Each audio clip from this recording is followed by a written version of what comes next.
Hi there. Today we are going to walk through a few workflows. We're going to look at Linear to vNear and StakeNear to vNear. So let's start with first connecting your wallet. You're going to click there and you're going to choose your wallet preference. I like Meteor. We're going to verify these details and we're going to click Connect. So you can see that was pretty quick and easy. And you can see I have my token balance and my voting power because I have already locked and staked. We're going to go ahead and click that button. We're going to look at what currencies we have.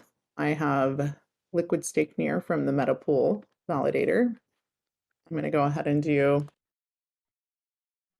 10, review, lock tokens. Now we're going to go through a series of 3 signatures, which are smart contracts.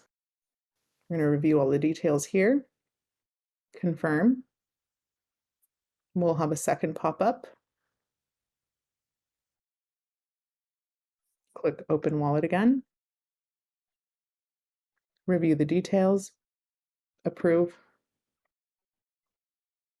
and once more.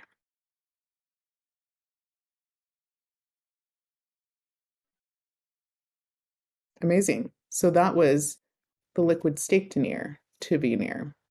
So we're going to click on Wallet, lock and stake.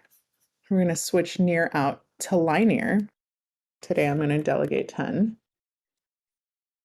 Hit review, lock tokens, going through the signature workflow, confirm these details. Everything looks good. Hit approve.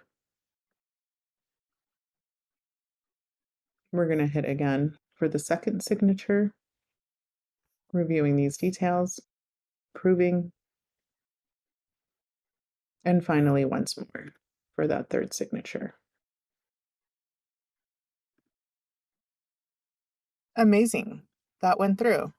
Now when you look at the dashboard, you can see how much vNear has been locked, along with your other assets. In the next video, we will walk through how to vote for a proposal.